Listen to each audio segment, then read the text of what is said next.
Hello, beautiful soul family. Rebecca here.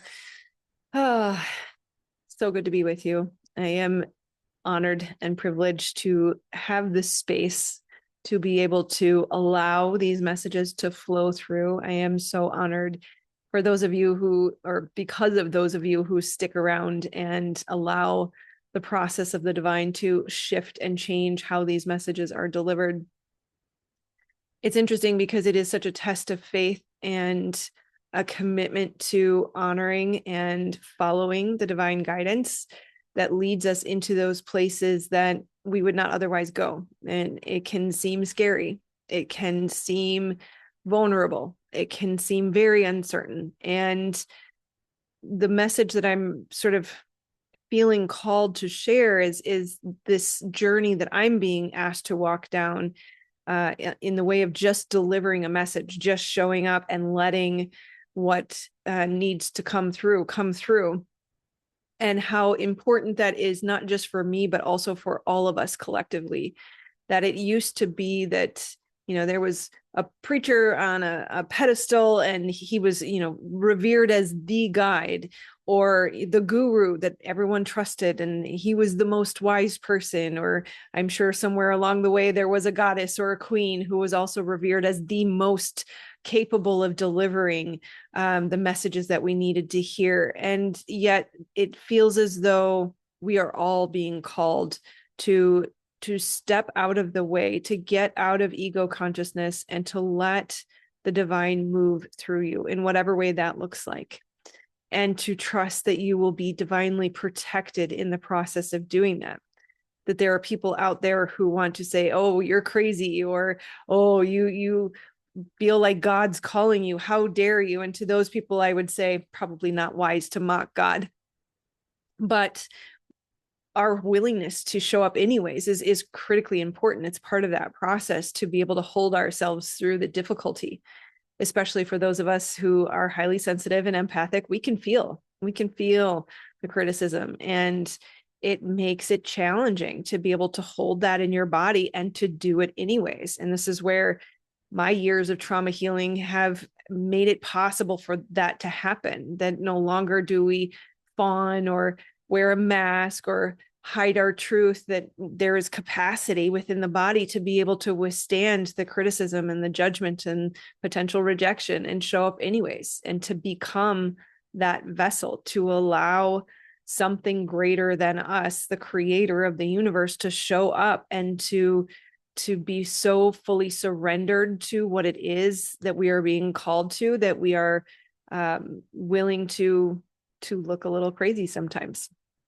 And ultimately, at the end of the day, we live in a very magical world. It literally is a miracle that you are here in the exact body and the exact personality with the exact hair and skin and all the things. It's 1 in a billion chance. I don't remember the exact number, so don't quote me on that, but it is a very, very, very, very small percentage that you would be conceived and be here in this state of being. And so if we cling to the 3D rules of, this mouse is solid, then we will live in that world. And it's okay to acknowledge that we might believe that maybe the mouse is vibrating, that everything is energy and has a frequency and nothing is actually solid and nothing is actually as it seems, and trusting that we will not be burned at the stake this time. So that's just my qualification on the message that wants to come through today. Again, thank you to those of you who have the patience to allow this to refine itself. And so just to reiterate what I was saying, there is more of us are being called. More of us are being called, and too many of us have had that thought of, what do I have to offer? Who wants to hear what I have to say? What gifts do I have to share? I haven't perfected the message enough yet. It's going to be incomplete. I'll forget something, or I won't say something perfectly or right. I'm encouraging you to answer the call, to just show up and let it move through you. Learn how to manage your nervous system so that you can move out of that activation and into the parasympathetic, because that is required to be able to open up to receive. That just as the brain evolves from the bottom up, so too does our body, meaning our physical body, and then our mental body and our emotional body. We have to learn to, I said that differently, but you understand the intention. We need to cleanse all of those and make sure that we have healed the body of the trauma that keeps us going back into those old subconscious toxic patterns of self-sabotage or bad relationships. Get all that junk out of the way, because when we are so cognitive, when we're intellectualizing everything, we're leaning on that I think, therefore I am phrase, we are sort of bypassing the physical and emotional body that needs a cleansing. And so we'll keep getting called back to these patterns until we can remove them.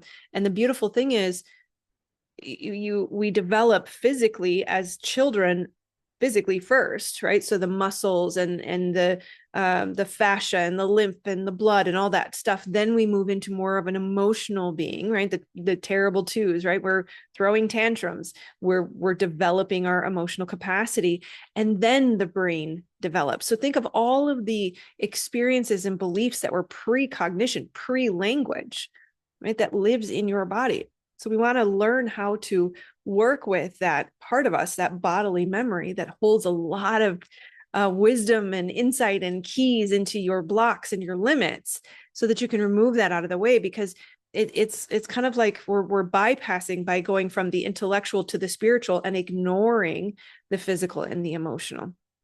And so we have to, just like the brain develops from the bottom up, we have to develop from the bottom up physically, emotionally, then mentally, then spiritually. And so for those of you who struggle to be seen or struggle to allow guidance to just flow through you, to show up without a script, I'm raising my hand, that means that there's something that needs to be addressed. And so we want to learn how to work with the body, listen to the body, allow those trauma responses to close that loop, so we can alleviate the body of this energy, stuck emotion that gets lodged inside of our physical body, so that we can relieve ourselves of the capacity, the energetic tax that it takes to manage that, to hold on to it, to protect against it, to defend. We have to avoid the traumas and the triggers and the peoples and all the things. It takes a lot of energy.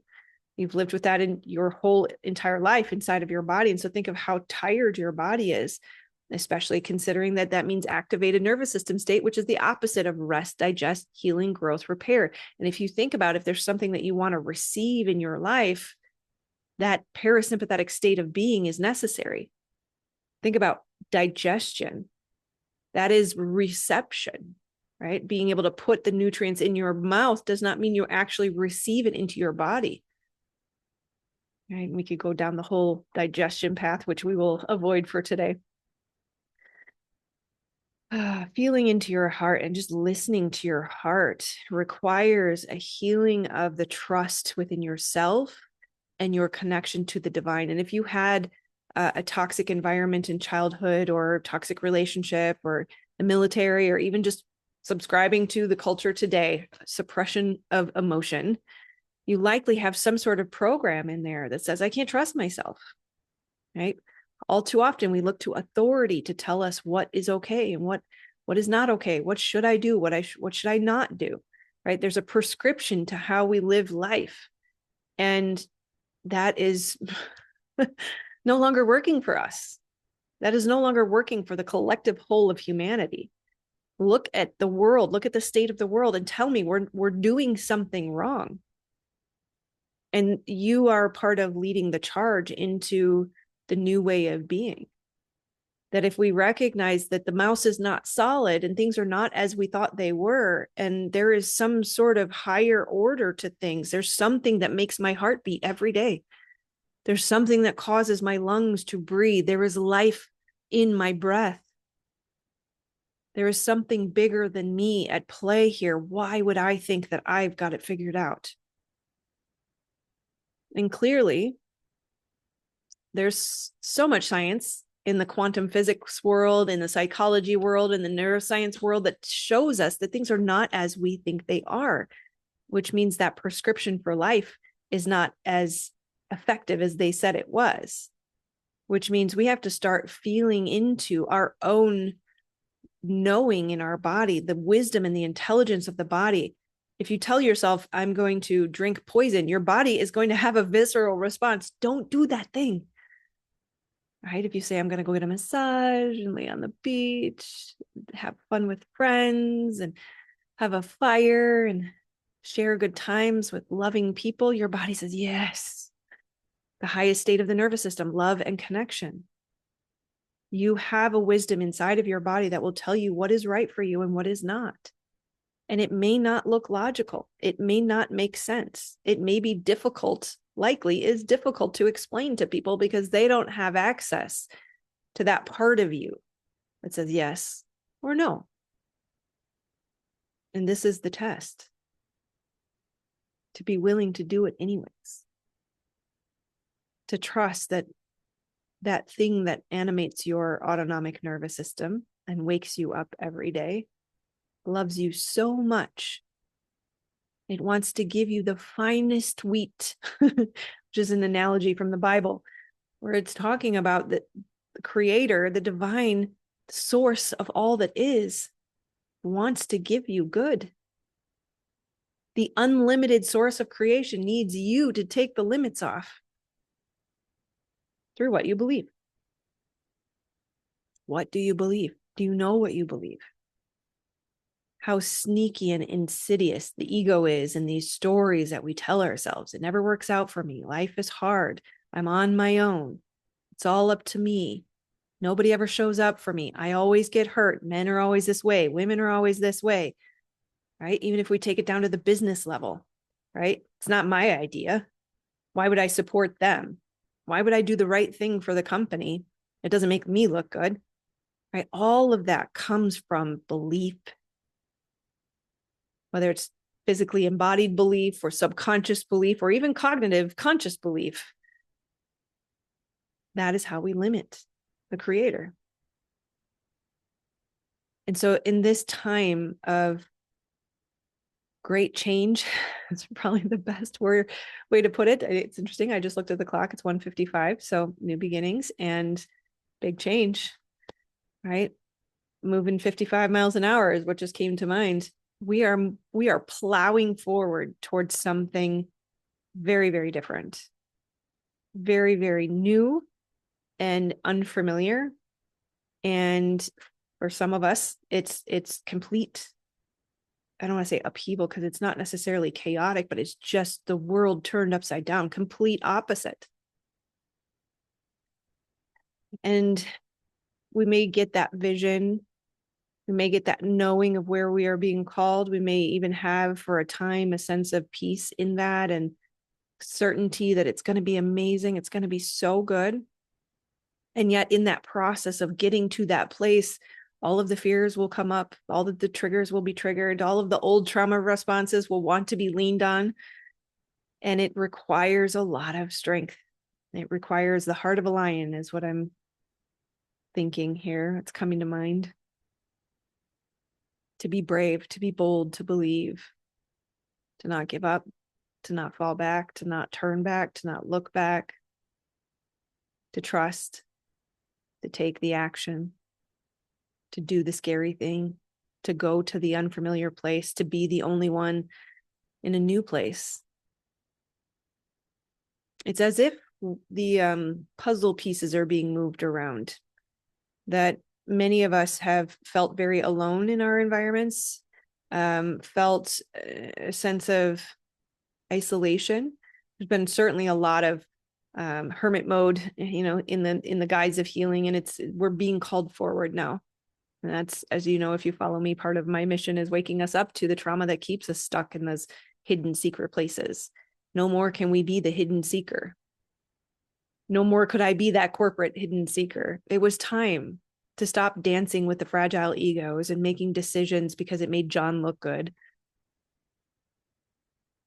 To rock the boat. To lead by example. That many, I love this phrase, I heard it recently, that many people need you to live a sermon, not preach one. Your words don't mean anything. They could be so empty. They could be so hollow. They could be a lie. When you live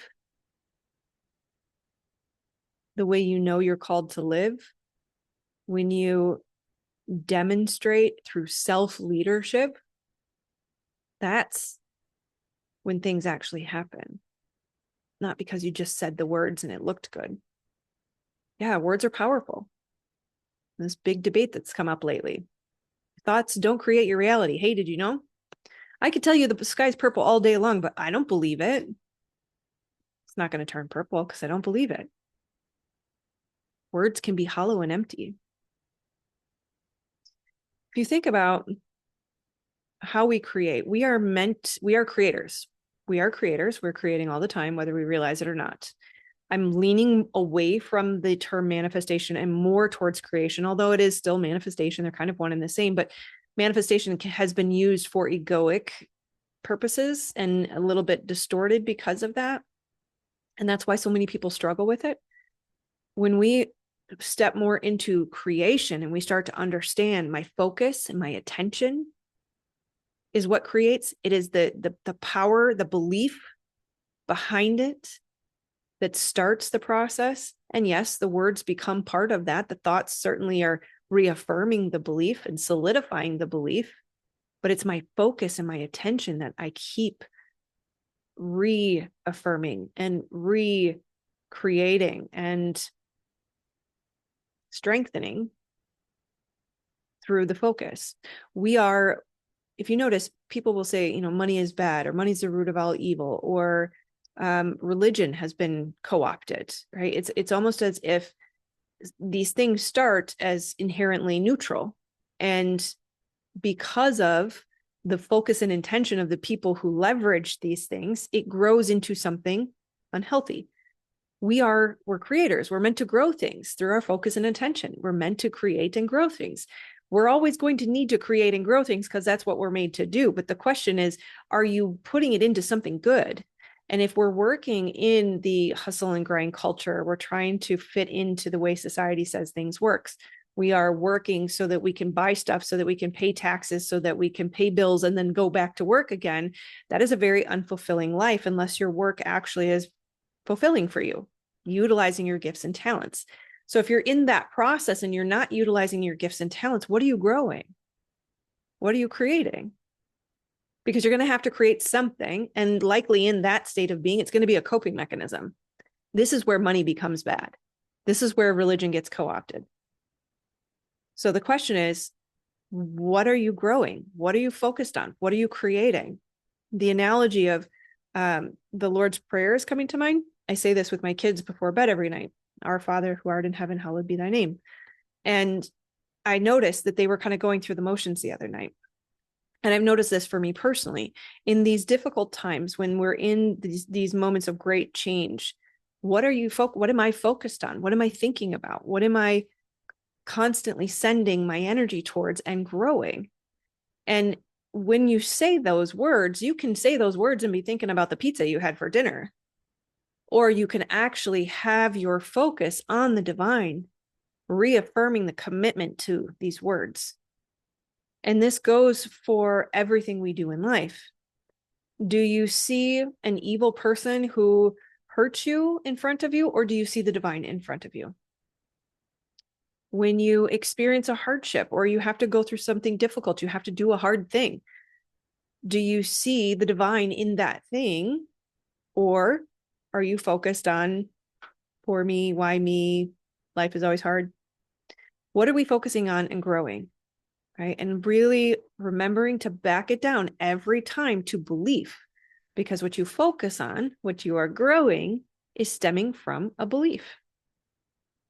And life is always giving us that gift of a mirror, showing us, oh, you're missing that one. Oh, you're not free there. Oh, you're limiting the creator there. So I will say it probably a million times before my time here has transitioned to the next phase. Listen to your body. Listen to your body. This is the next step in our evolution, is learning to get really clear on all that is in play in how we move through life, what we grow, what we create, how we handle times of transition. And the best news of all is when we can listen to the body, we don't have to control things. It's exhausting to try. It's exhausting to try to manage things with the mind, to manipulate and control and force. Oh my gosh, my body wants to like crumble when I say that. The body says, please just stop torturing us and let us handle what could be so easy. All too often we make things hard.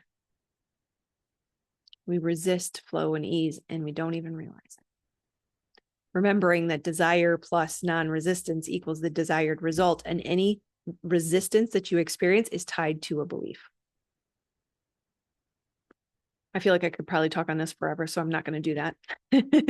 But as a reminder, I am putting on a Believe to Receive masterclass to teach you how to find things in the body, how to listen to the body, how to reprogram those subconscious beliefs, how to work with the parts of you that hold the keys to the beliefs, because it's not always as easy as just a conscious choice if you have unhealed trauma.